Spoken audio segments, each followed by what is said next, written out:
பார்த்தீங்கன்னா எங்கள் வீட்டுக்கு போகிற வழி இப்படி தான் இருக்குது ரோடு.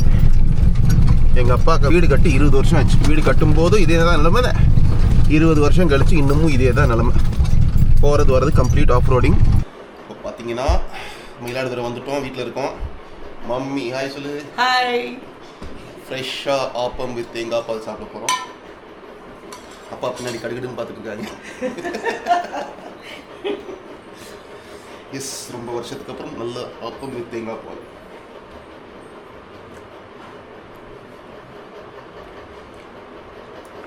நம்ம வீட்டில் வந்து உட்காந்து சாப்பிட்ற சாப்பாடு ருசி. கோல்டு தான் ஜாஸ்தி ஆயிடுச்சு. Super, thank you. சாப்பிட்டு முடிச்சு கண்டினியூ பண்ணுவோம். ஸோ இப்படி தான் எங்கெல்லாம் சார்ஜிங் பாயிண்ட் இருக்கோ அங்கே சார்ஜிங் போட்டுக்கிறது. இல்லைன்னா வீட்டில் 16 amps சாக்கெட்டில் போட்டு அதை அப்படியே மொத்தமாக இப்படி சுருட்டி வச்சுக்கிட்டு சுருட்டி ஒரு 40 அடிக்கு எக்ஸ்ட்ரா கேபிள் வச்சுருக்கேன். ஸோ எல்லார் வீட்லேயும் அந்த இது ஹீட்டர் போடுறதுக்கு ஒரு இது இருக்கும், ப்ளக் பாயிண்ட்டு. நல்லா இருக்கேம்மா. அதை இப்படி சுருட்டிக்கிட்டு பார்த்தீங்களா வெளியே போய் போயிடுது.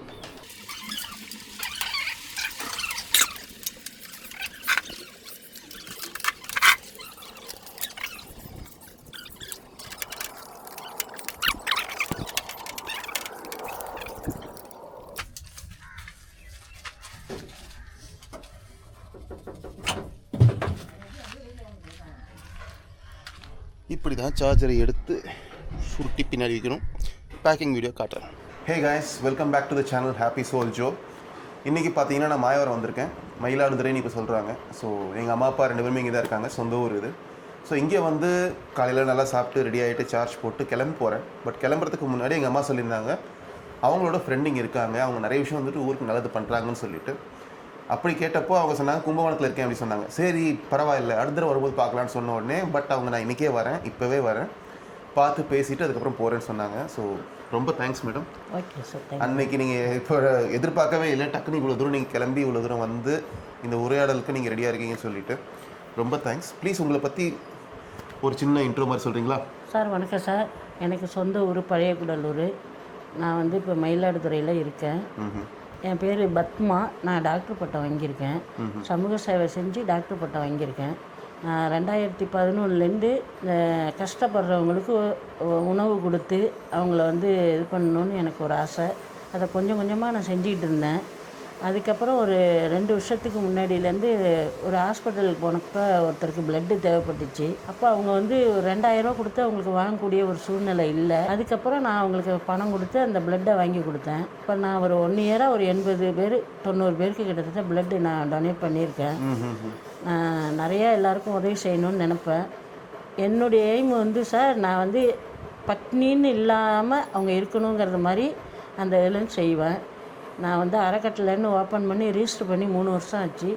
ஆனால் நான் இது வரைக்கும் டோனர்கிட்ட போய் எதுவும் வாங்கினதில்லை. என்னால் முடிஞ்சது என்னுடைய விவசாயத்துலேருந்து வர்றதை வச்சு நான் எல்லாருக்கும் செஞ்சிகிட்ருக்கேன். இந்த ஆர்வம் எப்படி வந்துச்சுமா மற்றவங்களுக்கு உதவணும்? ஏன்னா எல்லாருமே வந்துட்டு இந்த காலத்தில் எல்லோரும் ஓடிக்கிட்டே இருக்கும். சம்பாதிக்கணும், நம்ம குழந்தை குட்டிக்கு பார்க்கணும், நமக்கு மட்டும் வச்சுக்கணும், சேர்த்து வச்சுக்கணும், இன்னும் பெருசாக சேர்க்கணும், அந்த ஒரு முற்றுப்புள்ளி எல்லாம் போய்கிட்டே இருக்கும். ஸோ இந்த ஆர்வம் மற்றவங்களுக்கு செய்யணுன்றது எப்படி வந்துச்சு? இல்லை சார், நாங்கள் வந்து நல்ல ப்ராப்பர்ட்டி இருந்தாலும் சார், நாங்கள் வந்து பொம்பளை பிள்ளையாக இருந்ததுனால நாங்கள் வந்து மேலே வரக்கூடாது அப்படின்னு அந்த கஷ்டப்பட்ட அந்த சூழ்நிலை தான் என்னை மாற்றினதே. நம்ம வந்து இவ்வளவு சொத்தெல்லாம் இருந்தாலும் நம்மளால் மேலே வர முடியாது, பொம்பளைங்களாக இருக்காங்களேன்னு எல்லோரும் நினைக்கிறப்ப அவங்களுக்கு ஒரு எடுத்துக்காட்டாக நம்ம இதை செஞ்சு வரணுங்கிறது தான் என்னுடைய எய்ம் சார். நானும் அதை செஞ்சுக்கிட்டு தான் இருக்கேன், செய்யாமலாம் இல்லை. இன்னமும் நீங்கள் செல்வியாகவே இருக்கணும்னு ஏன் நினச்சிங்க? அதை நான் விரும்பலை சார். ஏன்னா எங்கள் அக்கா என்னுடைய சகோதரிகளை எல்லாரையும் கல்யாணம் பண்ணி கொடுத்தாச்சு. அந்த கல்யாணம் பண்ணி கொடுக்குறப்ப எங்கள் அம்மா எவ்வளோ சிரமப்பட்டாங்க அப்படிங்கிற மாதிரி அந்த ஒரு இது இருந்துச்சு. நம்ம அந்த மாதிரி லைனுக்கு போனால் மற்றவங்களுக்கு ஹெல்ப் பண்ண முடியாது, அந்த ஒரே காரணம் தான். மற்றபடி எல்லாருக்கும் வந்து இன்றைக்கி ஹாஸ்பிட்டல் செலவுலேருந்து சாதாரணமாக ஒரு வாசலில் வந்து ஒரு தண்ணி நிற்கிது, ஒருத்தவங்க வந்து பார்க்க மாட்டாங்கிறாங்கன்னா அதை போய் ஆளை விட்டு அதை செஞ்சு கொடுப்பேன். ஏன்னா நாங்கள் வந்து பொம்பளையாக இருந்ததுனால அதை வந்து செய்யறதுக்கு மறுக்கிறாங்கங்கிறப்ப நம்ம வந்து ஒரு எடுத்துக்காட்டாக அந்த இடத்துல செஞ்சு கொடுக்கணும் அப்படிங்கிற மாதிரி அந்த ஒரு எய்ம் தான் சார் எனக்கு. இன்னமும் கிராமங்களில் பொண்ணுங்கன்னா அப்படி ஒதுக்கி வைக்கிற ஒரு பழக்கம் அது இருக்குது சார், இருக்குது. ஆனால் வசதி வாய்ப்புகள் இருந்தாலும் உங்களை வந்து வளர விட மாட்டாங்க. நீங்கள் வந்து நல்லா ஹையாக வர்றது சில பேருக்கு பிடிக்காது. இப்போ கொஞ்சம் கொஞ்சம் சுச்சுவேஷனில் மாறி இருக்குன்னு வச்சிங்க. ஆனால் அப்போ உள்ள ஒரு காலகட்டத்தில் யாரும் அலோவ் பண்ண மாட்டாங்க. நம்ம மேலே வரக்கூடாது, நல்லது செய்யக்கூடாது. இப்போ பெரியவங்கன்னு நினச்சாங்கன்னா அவங்க ஒருத்தரே தான் அந்த ஊருக்குள்ளார பெரியவராக இருக்கணும்னு நினைப்பாங்க. நம்ம வந்து பெரிய ஆளாக வரக்கூடாதுன்னு நினைக்கிறாங்க. அது எல்லாத்துக்கும் நம்ம ஒரு எடுத்துக்காட்டாக எல்லாருக்கும் நல்லதை செஞ்சு நம்மளும் வந்து இதுமாரி வரணும், கஷ்டப்படுறவங்களுக்கு செய்யணும்.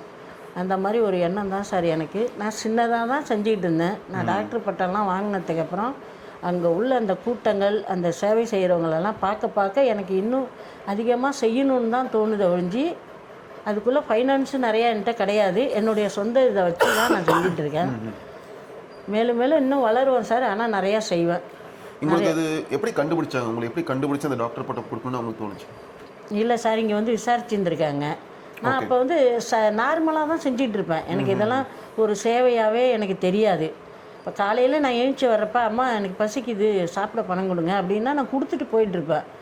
ஆனால் இங்கே எல்லோரும் வந்து விசாரித்த அளவில் கொரோனா டயத்தப்போ ஒரு 40,000க்கு மேலே அரிசி, காய்கறி எல்லாருக்கும், எல்லா மக்களுக்கும் வாங்கி கொடுத்தேன் நான். ஆனால் யாருக்கிட்டையும் போய் நான் வசூல் பண்ணலை, எதுவும் செய்யலை. என்னுடைய சொந்த பணத்தில் வாங்கி கொடுத்தேன் அது. அப்போ ஒரு போகம் அரப்பா அறுத்து நெல் போட்டுட்டு அந்த நெல் போட்ட பணத்தில் தான் அந்த கொரோனா டயத்தில் எல்லாருக்கும் வாங்கி கொடுத்தேன். அப்போ அதை வந்து அவங்க எல்லோரும் விசாரித்தோன்னே அப்போ என் பேரை சொன்னோன்னே அப்போ எனக்கு டாக்டர் பட்டம் கொடுத்தாங்க. அந்த டாக்டர் பட்டம் வாங்கினதுக்கு அப்புறம் தான் சார் எனக்கு நிறையா செய்யணும் அப்படிங்கிற ஒரு எண்ணம் எனக்கு நிறையா வந்துச்சு. அதேமாரி இந்த ஹாஸ்டலில் படிக்கிற அனாதை பிள்ளைங்களுக்கு செய்யணுங்கிற ஒரு எண்ணம் வரும். நேராக போவேன், அதேமாரி செய்வேன். முதியோர் இல்லத்தில் வயசானவங்களுக்கு நிறையா செய்யணுன்னு நான் எதிர்பார்ப்பேன் சார். நான் அதேமாரி அவங்களுக்கும் நிறையா செஞ்சு கொடுத்துருக்கேன். அப்புறம் சின்ன சின்ன குழந்தைங்க இருக்கிற இடத்துக்கும் போய் அதெல்லாம் செஞ்சு கொடுத்துருக்கேன். அன்பகம் இங்கே எல்லாம் என்னால் முடிஞ்சது உதவி பண்ணணும். அந்த மாதிரி ஒரு எண்ணம் தான் சார் எனக்கு. Nice ma'am. இப்போ அவங்கள்ட்ட முன்னாடி பேசிட்டு இருக்கும்போது நிறைய இந்த மாதிரி சின்ன சின்ன கதைகள் சொன்னாங்க. இப்போ நம்ம சிட்டியில் இருக்கவங்களுக்குலாம் ஒரு 500 ரூபா, 600 ரூபா, ஒரு 1000 ரூபா, 2000 ஒரு பெரிய பணம் கிடையாது. ஒரு படம் பார்த்துட்டு வந்தால் ஒரு 2000 ரூபா செலவாயிருது குடும்பத்தோடு போனால். ஒரு லஞ்ச் சாப்பிட்டாலோ ஒரு டின்னர் சாப்பிட்டாலோ அதுக்கு 1500 2000 ஒரு வெரி காமனாக ஆயிடுச்சு இப்போல்லாம். ஆனால் இவங்க சொல்கிறது அதே ஒரு 4 பசங்க ஹாஸ்டல் போகிறாங்கன்னா அவங்களுக்கு படுக்க, மெத்த, தலையாணி இதெல்லாம் வாங்கி பாய் இது வாங்கி கொடுத்தாலே ஒரு 2000 ரூபாய்க்கு 4 பசங்களுக்கும் வாங்கி கொடுக்கலாம். அந்த பசங்க ஒரு 5-6 வருஷம் படிக்கிறாங்கன்னா அந்த 5-6 வருஷத்துக்கு அவங்க தங்குறதுக்கு, நிம்மதியாக தூங்குறதுக்கான ஒரு இடம் அமைக்கிறதுக்கு அந்த 2000 ரூபா போதுன்றாங்க. ஸோ பெரிய அளவில் செலவு பண்ணுன்ற அவசியம் இல்லை. நீங்களே சுற்றி முற்றி பாருங்கள், யாராவது அந்த மாதிரி ஹெல்ப் தேவைப்படுறவங்க இருக்கிறாங்க.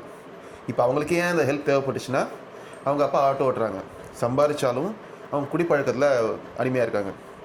ஸோ இந்த மாதிரி கஷ்டப்படுற ஃபேமிலிஸ் நிறைய பேர் இருக்காங்க. எல்லாருக்கும் ஹெல்ப் தேவைப்படுது.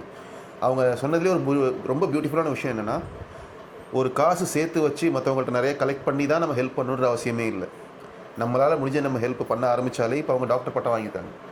ஸோ இந்த மாதிரி சின்ன சின்ன விஷயத்த நம்மளே நம்மளோட என்ன இன்கம் பண்ணுறோமோ சின்னதாக பண்ணால் கூட போதும். ஒரு 4 பேர் அதனால் ஸ்மைல் ஆகுறாங்களா, அதுதான் நமக்கு நிம்மதி. கண்டிப்பாக சார். வேற என்ன நீங்கள் சொல்லணும்னு நினைக்கிறீங்க அடுத்த ஜென்ரேஷனுக்கு? நான் வந்து நிறைய எனக்கு அவார்டெல்லாம் கொடுத்தாங்க சார்.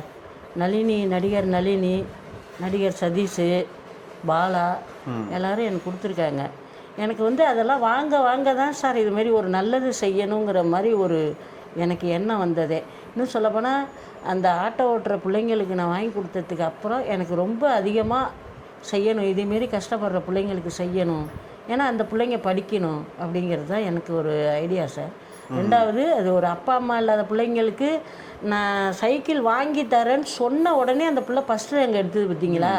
அப்போ அதுக்கு பக்கத்து வீட்டில் பிள்ளை சைக்கிள் வச்சுருக்கு, நம்மள்ட்ட சைக்கிள் இல்லைங்கிறதுனால அது ரொம்ப அப்செட் ஆகிட்டு அப்படிங்கிறத நான் அதை தெரிஞ்சுக்கிட்டேன் சார். அது மனசை புரிஞ்சுக்கிட்டு தான் ரேங்க் வாங்கினோடனே அதை ஒரு வாரம் கழித்து அழைச்சிட்டு போய் சைக்கிள் வாங்கி கொடுத்தேன் சார்.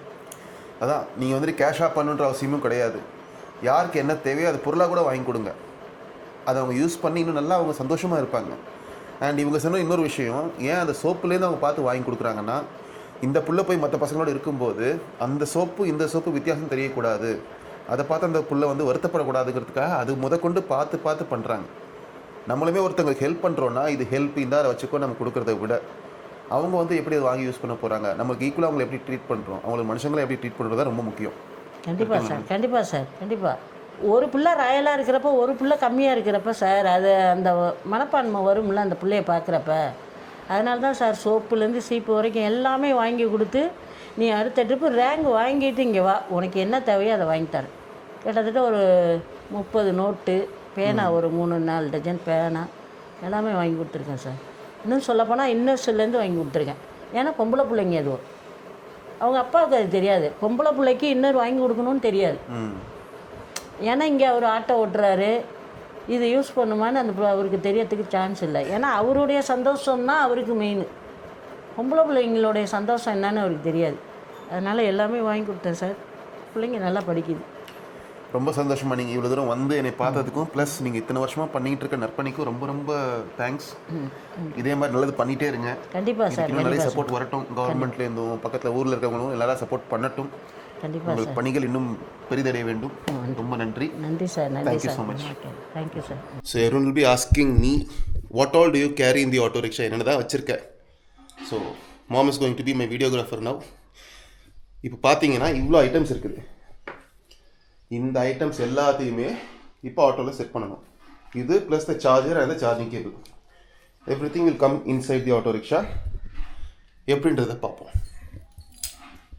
முதல்ல ஆட்டோவில் இருக்கிற பூட்டு வாங்க. எஸ் பழுக்குமே அதுதான் சார் தொட முடியாது. ஸோ இந்த முறை ஆல்ரெடி உள்ளே வந்துட்டு இந்த யோகா மேட், டோயிங் கேபிள், மெட் கிட் எல்லா ஐட்டம்ஸும் இருக்குது. இது எல்லாமே இதுக்குள்ளே இன்னும் இந்த ஐட்டம்ஸ்லாம் சேர்த்து செட் பண்ணணும். லக்கிலி மோண்ட்ரா சூப்பர் ஆட்டோங்கிறதுனால பின்னாடி இவ்வளோ ஸ்பேஸ் இருக்குது. மற்ற எந்த ஆட்டோலையும் இவ்வளோ ஸ்பேஸ் இருக்காது பின்னாடி. அதை நம்ம யூஸ் பண்ணிக்கிறோம் ஃபுல்லாக. அப்புறம் 2 சிறுசு கேமராவில் ஃபோக்கஸ் பண்ணணும். நீ வீடியோகிராஃபர் ஆல்வேஸ் கேமரா எங்கே இருக்குது அதில் ஃபோக்கஸ் பண்ணுங்க. இதை இப்படி வச்சு ஒரு கும்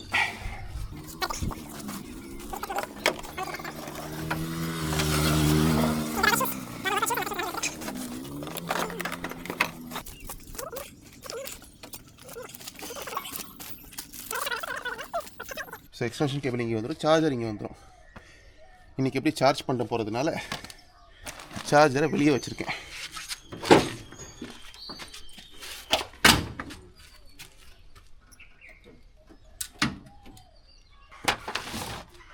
நானும் கொடி ஆட்டலாம்னு கொடி எடுத்துகிட்டு போயிட்டுருக்கேன். ஆட்ட முடிகிறது இல்லையே. இதெல்லாம் யாரெல்லாம் வந்தாங்கன்னா சப்போர்ட் பண்ணவங்களுக்கு டிஷர்ட்ஸ் கொடுக்கறதுக்காக வச்சுருக்கேன். இது இப்படி ஓரமாக வச்சு அவ்வளோதான். So only this bag and this gadgets bag, water bottle இது மட்டும் தான் வெளியே இருக்கும். மற்ற எல்லாமே எப்பயுமே உள்ளே சேஃபாக லாக் ஆகி இருக்கும். ஸ்டார்ட் பண்ணிட்டு அடுத்த லொக்கேஷன் போவோம். சி மம்மி என்ன பெத்த மம்மி, உன் கண்ணில் என்ன தண்ணி. ஸோ அடுத்த ஊருக்கு போக போகிறோம். சீக்கிரமே வந்து ஜாயின் பண்ணுவாங்க. இன்றைக்கி கொஞ்சம் லாங்காக போகிறதுனால மம்மி கூப்பிட்டு போகல, இல்லாட்டி அவங்களும் வர மாதிரி தான் பிளான்னு. சீக்கிரமே சேலம் போகணும் இன்றைக்கி. So I'll start on the road, then I'll catch you guys. Bye. Bye. Dangu. Tamil Nadu வயசு கொடுமை. பேண்ட்டெல்லாம் அதுக்குள்ளே நினைஞ்சிச்சு. கிளம்புறதுக்கு முன்னாடியே இன்றைக்கி ஒரு பெரிய சம்பவம் இருக்குது, பார்ப்போம். Okay, bye bye, see you soon, take care, bye. பாய் பத்ரம். சரிம்மா, பாய்மா, பாய் பத்ரம். 2 மாதம் மட்டும் தான் அம்மாவும் விழுந்து இருந்துச்சாங்க இந்த ரோட்டில் வண்டி ஓட்டி. So if someone is seeing, பாருங்கள் சம் க்ரோத், ஏதாவது கொஞ்சம் வளர்ச்சி இந்த ஊருக்கு காட்டலாமே. சேலம் மயிலாடுதுறையிலேருந்து கிளம்பியிருந்தேன் சேலத்துக்கு. காலையில் ஒரு 220 கிலோமீட்டர்ஸ் காட்டுச்சு மயிலாடுதுறையிலேருந்து. இப்போ வரையும் ஒரு ஆல்மோஸ்ட் எவ்வளோ 150 கிலோமீட்டர்ஸ் வந்தாச்சு. 150 கிலோமீட்டர்ஸ் வந்து சார்ஜ் இன்னும் போட வேண்டியிருக்குன்னு நினச்சி தேடிட்டு இருந்தேன். நிறைய இடத்துல கேட்டு பார்த்தேன், அங்கே வந்து சார்ஜிங் பாயிண்ட் இல்லை சார்ஜிங் போட முடியாது சொல்லிட்டு இருந்தாங்க. ஸோ அப்படி பார்த்துட்டு இருக்கும்போது தான் நடுவில் எங்கேயா வந்தேன். ஸோ இப்போ எங்கே இருக்கோன்னு பார்த்தீங்கன்னா நாயுடு மெஸ். ஸோ நாயுடு மெஸ்ஸில் கேட்டு அந்த ஓனர்கிட்ட கேட்டிருந்தேன். ஸோ அவங்க வந்து சரி சப்போர்ட் பண்ணலாம் சொல்லியிருந்தாங்க. ஸோ அங்கே வந்துட்டு எங்கே சார்ஜ் போட்டுக்கோன்னு பார்த்தீங்கன்னா நீங்கள் ஷாக் ஆயிடுவீங்க. ஸோ நாயுடு மெஸ்க்கு சைடில் இந்த பக்கம் வந்து போட்டு ஸோ அவங்களோட கிச்சனில் போய் கனெக்ட் பண்ணி எப்படியோ நம்ம லாங் கேபிள் இருக்கிறதுனால அது ஹெல்ப்ஃபுல் ஆயிடுச்சு. ஸோ இங்கே வந்து இன்னும் ஹோப்னே வருது, பழைய ட்ரிப்புக்கு போயிட்டு இருந்தான் குஷி. ஸோ குஷி சார்ஜ் ஆகிட்டுருக்கா. நாயுடு மெஸ்ஸில் இங்கே பின்னாடிக்கா வந்து அவங்க கிச்சனுக்குள்ளே போட்டு கனெக்ட் பண்ணியிருக்கோம்.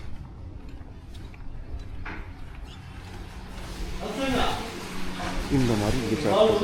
ஸோ இப்போ இங்கே இருக்கிறவங்க இன்னும் சப்போர்ட் பண்ணுறதுக்கு என்ன கொடுத்துருக்காங்க. இது பேர் என்ன, கொஞ்சம் பேர் சொல்லுங்கள்.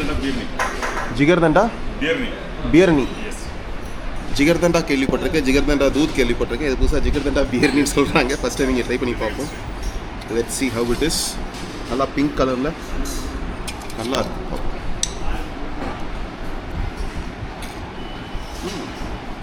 சூப்பராக சார், தேங்க்யூ. ஸோ சார்ஜ் பண்ணுறதுக்கு ஹெல்ப் பண்ணி இங்கே ஒரு யூனிக்கான ஸ்வீட்டையும் கொடுத்துருக்காங்க. ஸோ இந்த நாயுடு மெஸ்ஸில் அது என்ன ஸ்வீட்டுன்றதை அந்த ஓனர்கிட்டையும் கேட்போம். சார் ப்ளீஸ் உங்கள் பேர், இந்த ஹோட்டல் பற்றி, அப்புறம் இந்த ஸ்வீட் பற்றி கொஞ்சம் சொல்லுங்கள். ஹாய், என் நேம் வந்து அஜய். இது வந்து நாயுடு மெஸ், தலைவாசல் சேலம் ஹைவேயில் தலைவாசல் நத்தக்கரை டோல்கேட்டில் நம்ம ஹோட்டல் வந்து லொக்கேட் ஆகிருக்குங்க. ஹோட்டல் ஸ்டார்ட் ஆகி ஒரு 2 months தான் ஆகுது. இப்போ பிரதருக்கு வந்து நம்ம கொடுத்த டிஷ் பேர் என்னென்னா பீர்னி பாயாசம்னு சொல்லுவாங்க. இப்போ தென் மாவட்டங்களில் பிரபலமாக இருக்கக்கூடிய ஜிகிர்தண்டாவும் ரோஸ் மில்க்கும் கலந்த மாதிரி ஒரு டிஷ்ஷுங்க பீர்னி பாயாசம்னு நம்ம ஒன்று ரெடி பண்ணியிருக்கோங்க. அதுதான், வேறு ஒன்றும் இல்லை. அதுதான் நானும் ட்ரை பண்ணேன். ரொம்ப யூனிக்காக புதுசாக இருந்துச்சு. ஏன்னா ஜிகர்தண்டா நம்ம மதுரையில் ரொம்ப ஃபேமஸ். அதை எத்தனை கிளாஸ் கொடுத்தாலும் சாப்பிட்டே இருக்கலாம். இது யூனிக்காக டிஃப்ரெண்ட்டாக அண்ட் ஹெல்த்தியாகவும் இருக்குது. சம்பா கோதுமைன்றதுனால ஹெல்த்தியாகவும் இருக்கும். ஆமாம். ஸோ ரொம்ப தேங்க்ஸ். கண்டிப்பாக கரெக்டாக நேரம் ஹெல்ப் பண்ணிங்க. நிறைய இடத்துல கேட்டு பார்த்தேன், கரெக்டான சார்ஜிங் சப்போர்ட் கிடைக்கல. பட் இந்த ஹீட்டில் வந்துட்டு இருந்தப்போ கரெக்டாக ஹெல்ப் பண்ணிங்க. Thank you so much. ரொம்ப நன்றி ப்ரோ. கண்டிப்பாக நம்ம நாயுடு மெஸ்ஸுக்கு எல்லோரும் சப்போர்ட் பண்ணுங்கள். இங்கே நம்ம ஒரு யங் ஏஜில் தான் நம்மளும் வந்து ஒரு ஹோட்டல் ஓப்பன் பண்ணியிருக்கோம். நம்ம ஒரு யங்ஸ்டருக்கு நம்ம என்ன கொடுக்கணும். இப்போ ப்ரோ வந்து இந்தியா ஃபுல்லாக வந்து ஆட்டோலேயே போயிட்டு வந்துட்டுருக்காரு. நம்மளால் முடிஞ்ச சப்போர்ட்டை கொடுப்போம். நாயுடு மெஸ் எல்லாத்துக்கும் சப்போர்ட்டாக இருப்போம். நீங்களும் இந்த சப்போர்ட்டை கொடுங்க.